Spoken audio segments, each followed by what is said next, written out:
We're back. This is the great classic rock debate. I'm Kenny. I'm Paul with 0 qualifications. Not Steve. And we talk anything and everything classic rock. We try to keep it interesting. We try to have fun. If you're watching right now, please like, comment, and subscribe. We're going to dive right into our topic for tonight, which is Styx. And we're sort of keeping with a theme lately in which we're looking at rock bands who established themselves in the 70s and really, I think, commanded respect as rock bands. But by the 80s, they sort of turned into a pop band with some elements of rock, but not the same band they were in the 70s. I actually believe that most of this is due to pressure from the recording companies. We talked about this before with Rush. Rush did not turn into a pop band, okay? However, they did tweak their songs and make them more radio friendly. Yes. So, so fair enough with that. But let's go ahead and start with Styx. Since I'm the oldest in the group, I'll give you guys my first Styx recollection. It was probably before yours. In early 1975, I'm going to say spring 1975, from out of nowhere comes this song Lady by Styx. And no one at this time, no one has heard of Styx. I eventually come to find out they've already recorded like 4 albums, but no one knew that because the songs were not on the radio and their albums were unknown. I think they probably had a better reputation locally in the Chicago regional area, but not nationally. Yeah. So this song Lady comes out of nowhere and it's a big hit. It actually goes to #1 on the charts. So considering that they are quote unquote unknowns, to have this big smash hit Lady, which went to #1 from out of nowhere, it suddenly thrust them into the picture. Now, an interesting little anecdote about Lady, it was actually from their second album. The first album, which was called, I got it right here. The first album, which was called Just Styx, was recorded in 1972. All right, Rodney. The second album, Styx 2, I see a pattern, was recorded in 1973.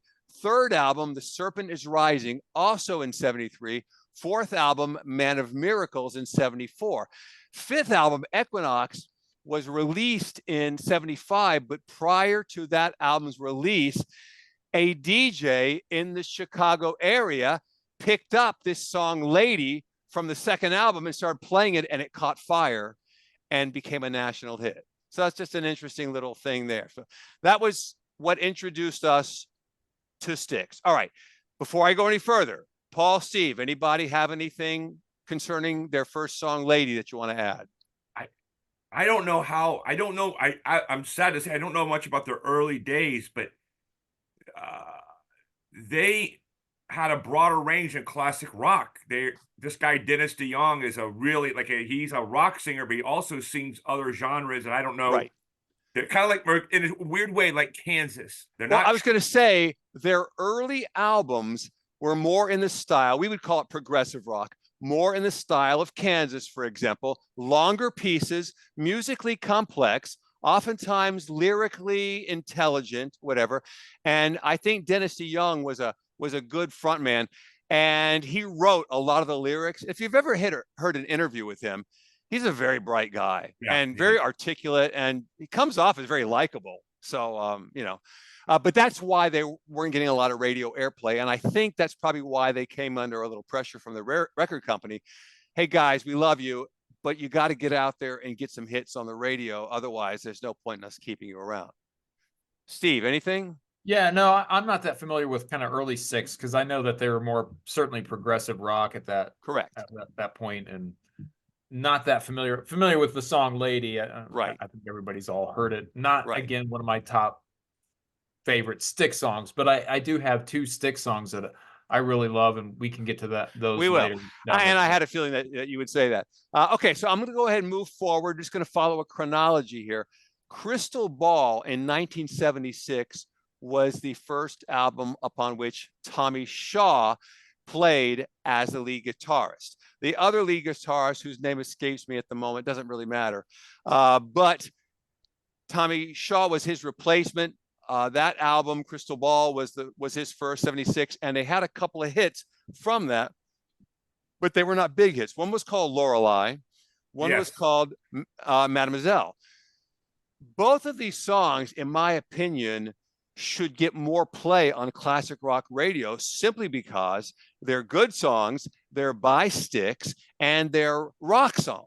Because Styx made stuff later that was way more pop than rock, but these songs were rock songs. And I for the life of me, but classic rock has just sort of like deleted those. It's really, you know, because it's just strange. You hear stories about payola and play our stuff. I can't remember which label they were on, but people are like, look, I want to hear, I don't care who the damn label is. I want to hear their good songs. And their first 4 albums were on a label called, oh, I had it here just a second ago. Stones. I know. It was a I can't find it now, and I don't want to waste time looking for it. It was a small label. Nickel. That was it. Wooden Nickel. Thank you. That was it. Yeah. And it was after that. It was after the Lady had hit and become a big song. That was when they got signed by a larger label and went forward from there. But again, they were under pressure to sell records. So it was 1977's album, The Grand Illusion, that was their real leap into stardom. Now, and for the record, my opinion, great album. Now, I'm going to tell you an interesting story about the first single, which is called Come Sail Away. All right. That song charted in October of 1978 and went as high as number 8. So it was a top 10 song in the latter portion of 1978. Now, you guys probably know it's close to 7 minutes long or something like that. Okay, now, it was probably back around August when I first started hearing that song on the radio. And, you know, just recently we brought up the topic of lengthy classic rock songs that were destroyed by editing them down. We haven't talked about it yet. We haven't. We're going to, yeah. But this song is like 7 minutes. But when I first started hearing it, 2 or 3 months before, let's just say August, I think it was before school had started, so probably late July or August, they were playing the 3-minute radio edit of Come Sail Away. Yes, if you want to put yourself into a state of physical pain, find it on YouTube, the radio edit. Actually, don't do it because you'll hate yourself for it. But everything that makes that song a classic has been removed. And it's turned into a 3-minute, non-memorable, unmemorable pop song. That's interesting because that song doesn't even get really going until about the 3-minute mark. There you go. That song is set up. It's not the same as Stairway to Heaven. It's got sections. And yeah. So go ahead, Kenny. Right. So anyway, I heard it, I'm going to say 8 or 10 times in the short version. And I kept saying to myself, I recognize that guy's voice. I know that that Styx, but there's nothing about that song that makes me want to buy it or makes me even want to hear it again. So then a couple of months go by, and then all of a sudden they're playing the full-length version. I think what happened was the band was convinced this song has huge hit potential, and we're really upset that they're playing a short version and said, guys, come on, work with us here. We made this great song. It's going to be a masterpiece. You got to play the full-length version. And when they did, you see what happened next. It turns into a gigantic hit. And I mean, I can say for me, I probably speak for many here, I just think it's one of the great late 70s rock songs. The late 70s was not a great time for rock music, but it was one of the real standout classics from that period. Or Kenny, I don't think you're aware of this, but I think it's first or second season of South Park. That's what I was gonna say. Go ahead, Steve. Tell me. Go ahead. No, there's an episode where they start singing it in the car, but the one thing I remember, and Paul, elaborate all you want, but when they played that episode of South Park, I just remember thinking, God, that song is so old. I mean, literally, it's like 20 years old at that point. Yeah, I was just amazed, like that the creators actually knew because they're the our song. age. I mean, or Yeah, they're they your are, age. they're a little bit older, but Right. or that the audience members would Well, that have heard the song. But now thinking back, it's like that episode now is like 25 years old now. Right. I wrote a paper at UCLA for critical studies where I talk about to watch South Park, the first 10 seasons, you had to watch every episode of Star Trek, The Next Generation, about every 80s sitcom, and Scooby Doo and Dio. yeah, and they're just referencing everything that anybody who's Right. cool like us would know. Right. And so you're just laughing. So in the episode, Kenny Cartman goes, "Yeah, you know that song, and it comes the other way by Styx. When I start singing, I get singing all the way to the end. I can't stop in the middle." So he goes, and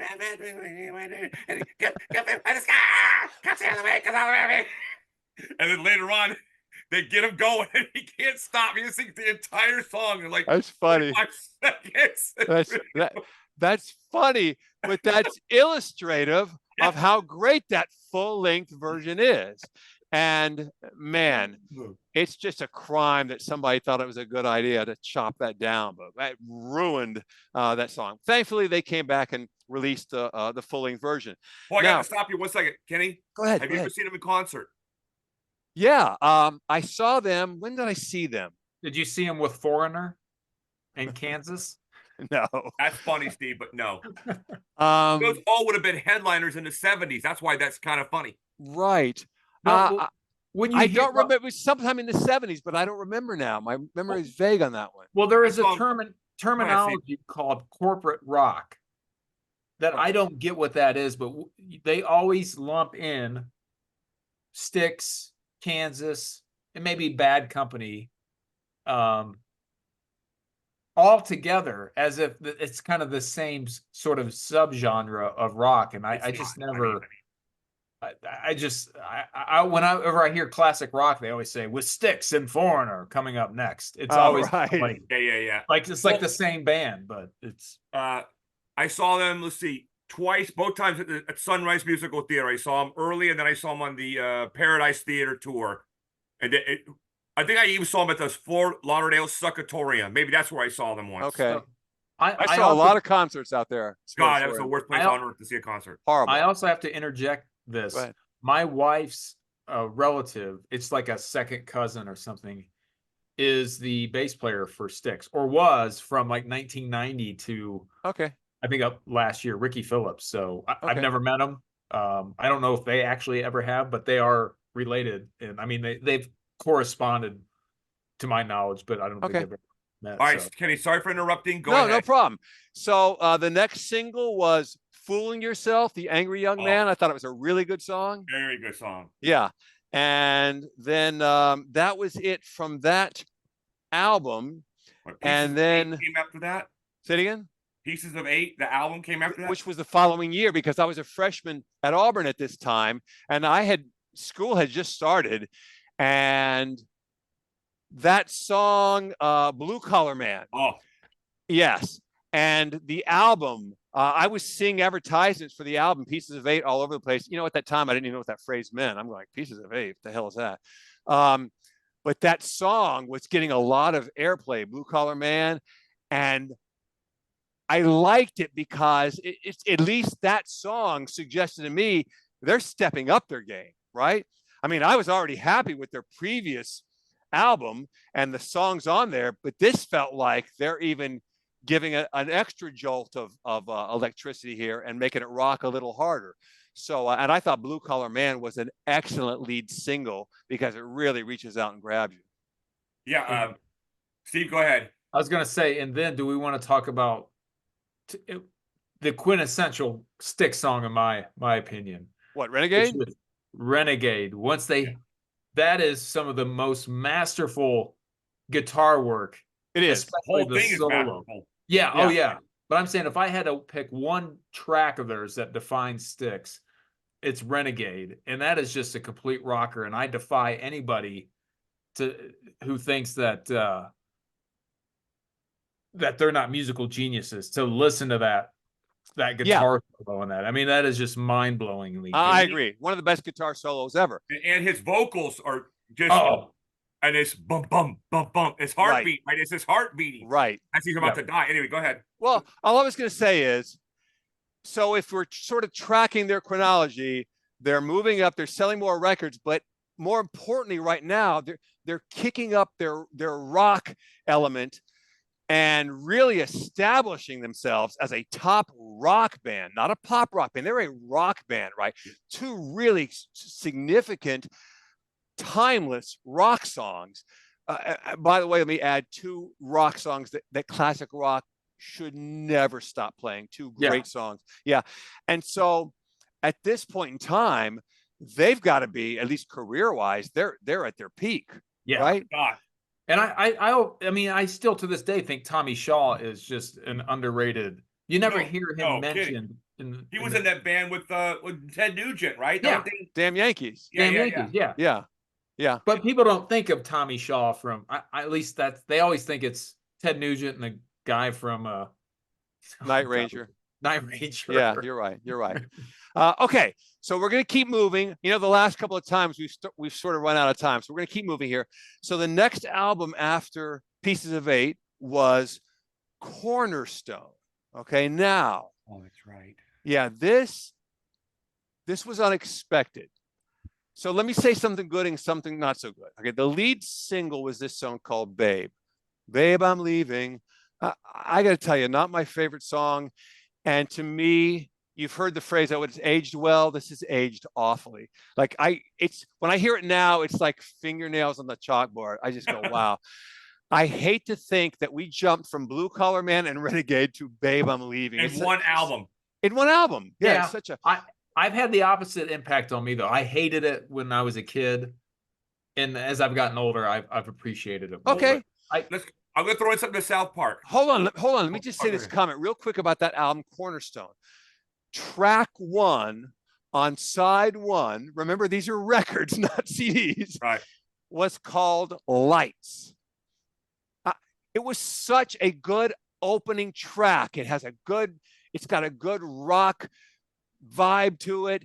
And it's all about how difficult life on the road is, but when those lights come on, you forget about it all, and you're just in all your glory because you're playing for these fans who love you, and that's all that matters. I mean, if you've never heard that song "Lights" by Styx, 1979, go play it. I'm telling you, you'll like it, and you'll like it right away. Well, so I heard that, and I thought, okay, I thought the album, but the album's not. They've taken this sharp turn into the more pop direction.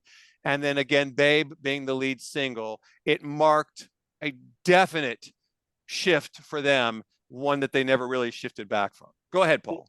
Oh, no, I was just going to say there was an episode, Steve, where they have a TV show at their school, like the school news show. And they go all out for this one episode. And then the guy goes, "We're going to give you a 12-picture deal," as if they're like movies, but it's at their school. And they sit in this room and they can't think of anything. So you start taking cough syrup, and they think they discovered the cure to cancer and everything. And when they wake up, it's just squiggly lines, and they're like, writing movies and songs is hard. It ain't easy. And they're like, and then Cartman goes, I'm thinking bail. And then they all bail out of there because it's like, it's hard. If it was easy, like, so when Styx come out with this album that we don't particularly think is great, right? They literally and figuratively have a gun to their head to come out with an album. Right. Yeah. And because they have a 5-record deal or whatever. Right. It is. Yeah, exactly. So I none of us were in their predicament. And, right. No, and to be fair, as you are describing, this is a huge ask, but they're obligated. They have to do it, for better or for worse. Yeah. So anyway, okay, so that album for me was not great.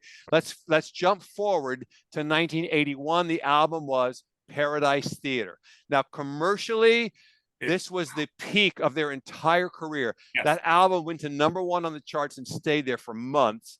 And their song, oh no, I can't think of the name of it. Hold on, I got it right here. Too much time on my hands. No, before that, it was The Best of Times. Oh yeah, the Best of Times. Song. It was a ballad, but for the type of song that it was a pop song. I mean, it's not a rock song, it's a pop song. But for the type of song that it was, it excelled. Okay. I still hear that tune in my head to these days, and I still like it. You know, there were several other more rockier songs in there. Too Much Time on My Hands, Snowblind, Too Much Time on My Hands may have been the first Styx song I ever heard, and I think that's probably one of the first music videos I remember. Okay. Hold on. We're missing a song on there. Hold it. Go with the songs again. I said the name. The Best of Times. Too Much Time on My Hands, right? Yeah, that's the one you said. Yeah. Okay. All right. Sorry. Yeah, which is a good song. Listen, the album as a whole was a winner. It was a 2 thumbs up. It was a really solid album from start to finish. And it's no mystery that this was the peak of their commercial career. Okay. Not going to stay on this. We're jumping forward to 1983. The album was titled Kilroy Was Here. Okay. And this is the one that spawned Mr. Roboto. And I don't know how you guys reacted, but I was just like, what? That's exactly how I was a kid, and so I thought it was awesome. Yeah, of course. That's right. Steve's right. And I was like, again, that and Too Much Time on My Hands, those felt like those videos were played back to back when I was a kid. Yeah, that was the early days of MTV. So your timeline is very correct. I did not have MTV. We had HBO had. What was that, Paul? I'm sorry. I think I thought they had lost a bet. Right. That's what it sounded like. I mean, by this time, we've known Styx for about 10 years. Yeah. And they've been steady through those years, making great songs. And all of a sudden there's this, and you go, what? Yeah. Am I confused? Yeah. So, and that album didn't sell. Well, you think about what, just the time it was, the 1983, was it? Correct. I mean, correct. Just what was going on in the culture, and it just felt very appropriate for the time. Maybe it doesn't hold up, but as a kid, I'll say this. Cool. That's a good comment. It is. I'll say this, to be fair, because of the prevalence of new wave at that time. I mean, everything was new wave. For Styx to do something a little unusual and offbeat probably sort of fit in at that time. So I don't want to beat them up too bad, but I know that commercially their fans were kind of turning on them like, dude, what the hell was this? But I think I want to give them credit. Go ahead. For having testicles to say, okay, this is weird. Just like when Led Zeppelin did Going to California. It was a gamble. It didn't work, but I admire them for trying. Again. It didn't work. Huh? Going to California didn't work? No, it did. Oh, okay. I thought you said it didn't work. Of course it worked. I'm just saying, though, you try something out there and you're like, whoa, now, this is not good, right? Yeah. But, That's what Metallica did with Saint Anger. I actually like some of that stuff. I know you don't like that album. I do. Okay, so we're going to jump now from 83 all the way to 1990. The album is called Edge of the Century. However, I want to give a quick mention to 1984. Tommy Shaw and Dennis DeYoung both released solo material in 84. And Dennis DeYoung's song was called Desert Moon. Okay, now, I don't know about you guys, but I don't know why it brings such nostalgia for me. It takes me back to 1984. Again, it was probably a 5 or 5.5 minute song, tells a little story. His vocals it's a pop song. It's not a rock song. It's a pop song, but his vocals are just right on the money. And it had a pretty cool video that went along with it. So even though it's not a Styx song, it's still, for me, very relevant in the Styx timeline. Tommy Shaw had a song from a movie soundtrack. What was that movie? I can't think of it. It wasn't Inner Space, was it? No. No, that's too late. It was what year was this? 84? 84, yeah. The guy, Fred such and such. Was it Remo Williams? Yes. That's the movie. Remo Williams. Love that movie. I was just going to guess that, and then you said Fred. That movie is awesome. And Tommy Shaw had his song was like the soundtrack rock song from that. Really? I can't think of the name. No idea. Good song. Wow. Yeah. So honorable mention to both of those dudes for releasing a good solid song in 1984. Now we're going to jump all the way forward to 1990. We just got our warning, so we'll have to wrap this up. In 1990, they released a song, released an album called Edge of the Century. And Tommy Shaw had left the band. He was not happy with the direction the band was going. They got somebody to replace him. The songs largely were softer pop songs, but the first song I heard from that album, and I had the radio on the rock station that day, and the DJ says, here's the new single from Styx's new album, and it's track 1 on the album, and it's called Love is the Ritual. Love is the Ritual. And he plays it, and I go, holy crap, that's the best rock song they've had since the 70s. And I'm thinking it's a rock album, but it's not. So they just put that song up front to fool you, I guess. But I'm going to highly recommend it. Love is the Ritual, if you get a chance to play that one. My second favorite Styx song is off of that record, and it's Love at First Sight. And that's also a guilty pleasure as well. Okay. It was a top 40 hit. I don't know if you... The song that got the airplay was called Show Me the Way. And it was, they made a video that tied in with the war that was going on in the Middle East.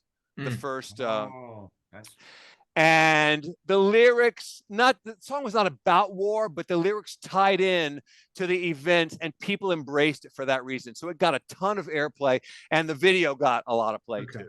Well, Love at First Sight, I mean, it's a slow pop kind of love song. It's not definitely not a rocker. The vocals are great. It's got a. He was at the Shelby High School senior prom, getting a little, you know what? And I was in junior high. In fact, even better.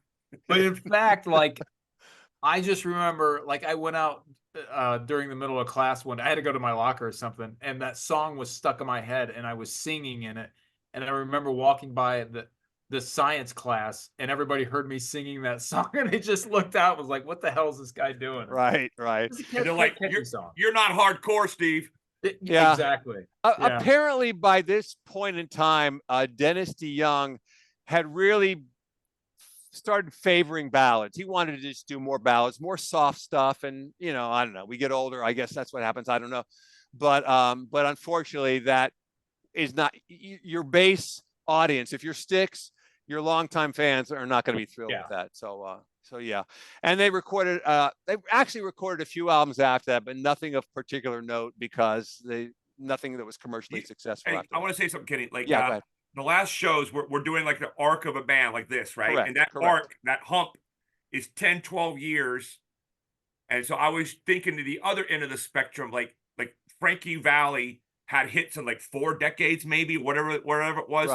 Right. And then you like Elton John, maybe, and people like that. It's really, because you and I, you're better at this than I am. You would know a band that had hits in 3 or 4 decades. It's super, super hard. Yeah. Those are the exceptions to the rule. Make no mistake about it. Yeah. Well, most bands break up because they form, people are in their early 20s. Right. Yeah. They grow apart for various reasons. Right. Or they have drug issues. Right. Or they die. And so, yeah, it's the exception that, I mean, look at Led Zeppelin. Exactly. I mean, they're a 70s band, really. I mean, 12 years, you know, if that. And but you know, if you look at the even the Beatles. But some bands have like the Police. Stuart Copeland's one of my favorite drummers, but and then he's an underrated guitar player, but Sting is the driving force, you know. Apologies.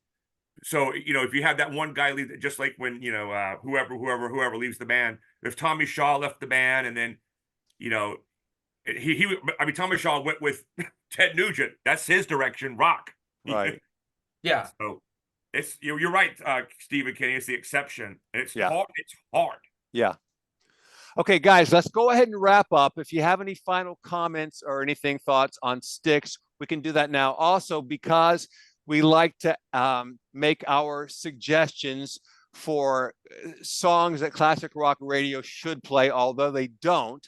I mentioned 2 Styx songs tonight that I've never once heard on classic rock radio, but in my opinion, both should be on there.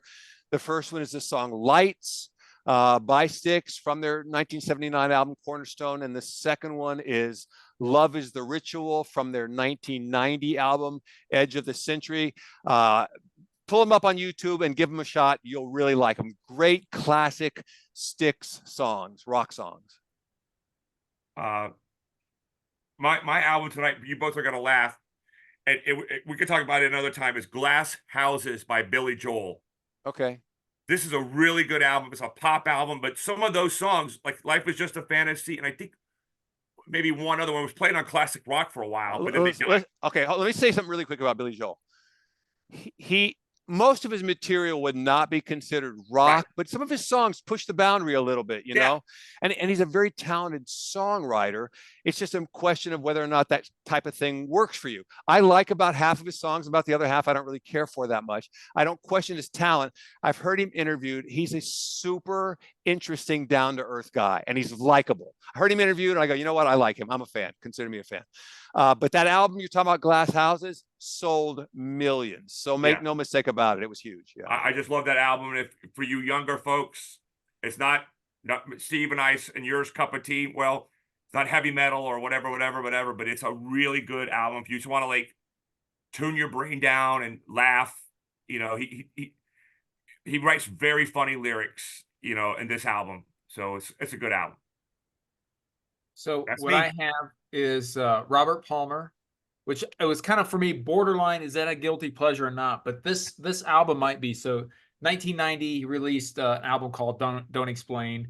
Big hit off that was Mercy Mercy Me, which is more of a crooner hit, but there is a rock track on there, You're Amazing, and the guitar, I don't know who did the guitar work on it, but it is a blazing guitar track. The solo is phenomenal. I remember that song. It's a good song. Yeah. And it's a rock song. Make no mistake about it. Yeah. Yeah. I have a bad case of loving you guys. Very good. Okay, listen, we're going to go ahead and wrap it up then. This is the Great Classic Rock Debate. I'm Kenny. I'm Paul. I'm Steve. And if you're watching right now, please like, comment, and subscribe. We will love you for that. Well, that's it for now. Until we meet again, we'll see you.